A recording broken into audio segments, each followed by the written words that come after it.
Morning, Angel here. I decided to do this driving. I spent a lot of time driving, so I figured two birds, one stone. I wanted to talk about Genesis 1. Genesis 1 really covers the first 6 days of creation, leaves out the 7th for chapter 2. Now, whether that's how it all went down, that's not really my beef. Something I just discovered about Genesis 1. I'm sure you know when you've heard stories a million times, they sort of lose their meaning.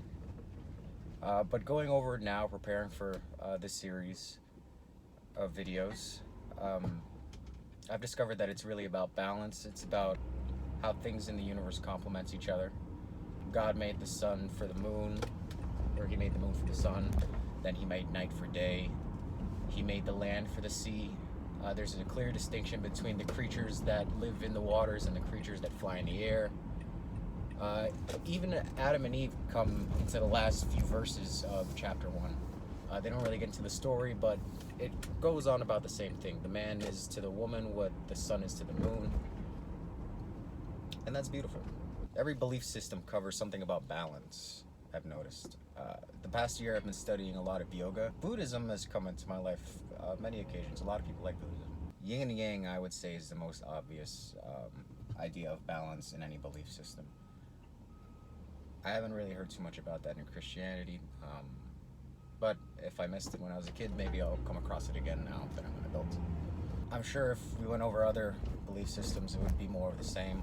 But since I grew up Christian, I've decided that I'm going to start with the Bible. Now, why am I even doing this? Well, I grew up Christian, Jehovah's Witness specifically, and I am no longer practicing Christian.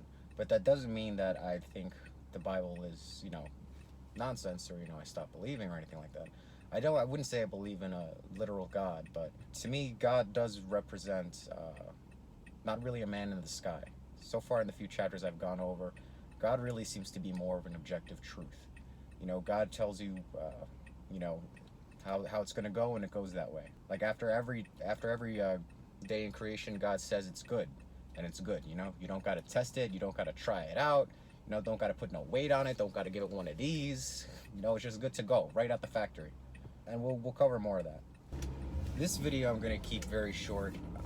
Just going to cover Genesis 1 and why I'm doing this video series. Another reason I'm doing this video series is because I think a lot of people kind of overlook the Bible and other belief systems, whatever you are. Whether you're Muslim, whether you're Hindu. I think in today's modern culture, those things are kind of seen as like, ancient, obsolete. I don't think that's the case at all. I really do believe that if you decided to live your life the way the Bible told you, you would live a good life. Now, I know a lot of people have a problem with organized religion because of all the atrocities, but I think that just goes to show how powerful this idea of God and religion really is.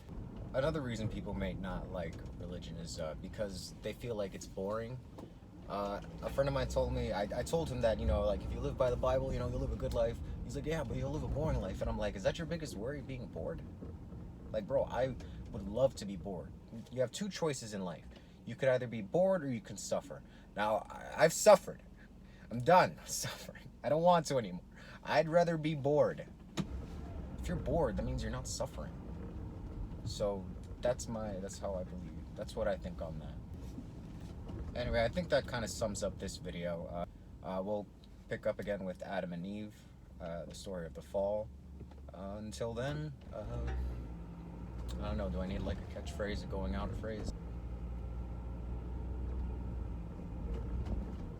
Yeah, I guess that's it.